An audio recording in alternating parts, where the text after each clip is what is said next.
Hey everyone, welcome to Zach Attack Reviews. I'm excited to break down the good and the bad of Volume 2 of Season 4 of Stranger Things.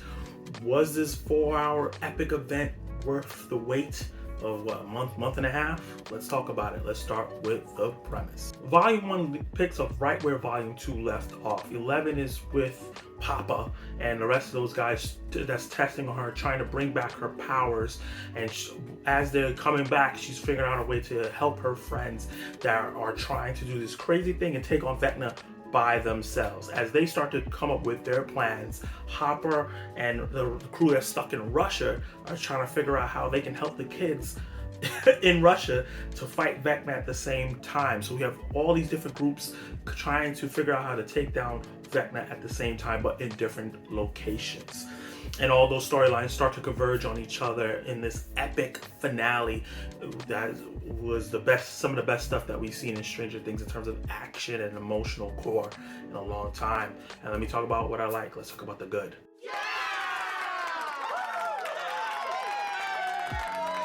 With most of the mystery of this season being unveiled over the first 7 episodes, this gets straight into the action with the episode 8, where we're trying to escape from this facility that 11 is taken from. The guys are on their way there to meet up with her, and we get this epic action scene where some characters get killed off, and 11 gets to show a crazy force of power that she's never done before. And it was filmed to perfection. The music, the action, everything is taken to another level. Everything felt very cinematic. And when I give shouts out to Millie Bobby Brown, through episodes 1 through 7, she was really good, but it wasn't really about her, it was about everybody else, it seemed. And then 8 and 9, she really gets to shine, not only during her action scenes, but she gets a lot of emotional scenes. She gets to confront Papa about all the things that they've been through. She gets to confront Vecna, which is an amazing sequence that we get there as well. And then she gets to have emotional moments with Will and Mike, and she really gets to get in touch with everybody and really touch at your heartstrings. And Millie Bobby Brown is really good at this character. She owns it. She knows how to play the character in and out at this point, and she's just MVP of this Volume 2. There are many unforgettable moments in this Volume 2, emotionally and action-wise, but specifically emotionally. Will, who has been taking a bit of a backseat since Season 1 to me. It is a mystery of his sexuality in this show. Is he gay? Is he not? But I think it's becoming more apparent that he has feelings for Mike, and we see him struggle, and Noah Schnapp plays with that really well. I feel his turmoil as Mike is so focused on 11, and he's just trying to get Mike to see him. And everybody, it feels like everybody is just forgetting about him now that he's not in danger. And we get to really have a great, tender, sweet moment between Will and his brother Jonathan that we haven't had in a while, that really sold that turmoil really well, and that relationship building back together. It really touched me. I feel like in Volume 1, Mike didn't get to do much other than look confused sometimes and look lovingly at 11.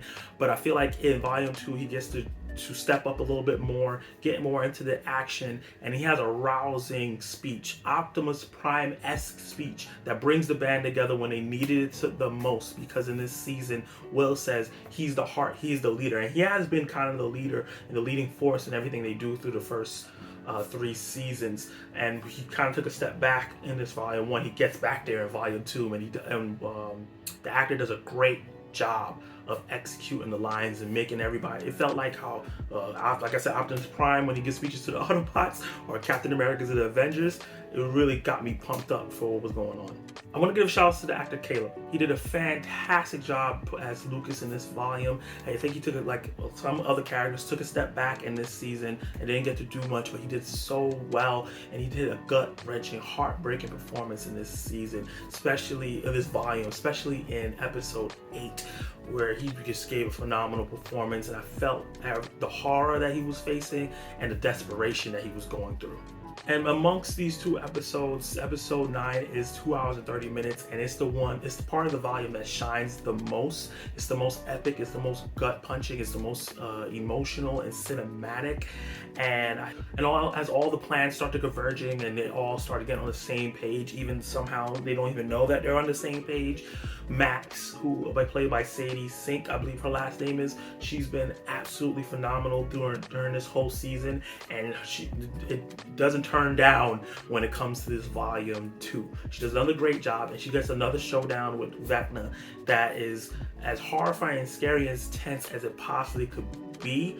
And we get to see more of his origin story and how number 1 turns into Vecna, and that's all very interesting, and it gives us the origin of everything that we've been facing and how he's been puppeteering things since season 1. He's the big bad, and it was really great to finally have those holes filled and done in a very cinematic and creative way. And I gotta give a big shout out to that action. Like I said, with 11 having this epic moment during the escape sequence in the first episode of this volume, to some hand-to-hand fights, which we don't really get inside of Stranger Things, but they were choreographed really, really well. And Hopper has this big hoorah moment that made me hop out of my seat when I was watching it, where he's going one-on-one with a Demogorgon. And I was just like, this is amazing. It felt so cathartic because they've been running from these things, and loved ones have been dying from these things for 3 years or longer. 3 years for us, but longer for them. And it was finally like a really great relief moment. Like, we took one of these things down by ourselves. I really enjoyed that moment. And then Caleb having this physical fight as well, and the desperation during the fight, and the comeback of that fight was really great as well. Strange Things, doesn't usually have a lot of physical action like that. It's mostly like shots or axes or none of its magical powers.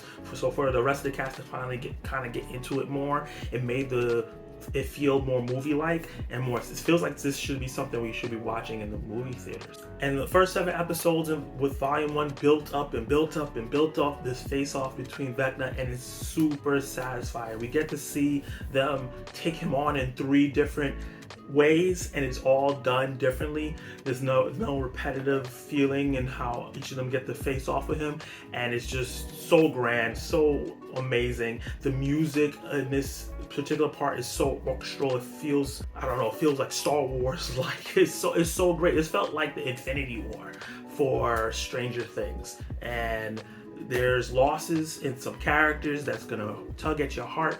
And the last 15-20 minutes was so great. Got me so hyped to see season 5. It makes me sad that we gotta wait a year for it. Now let's talk about the bad.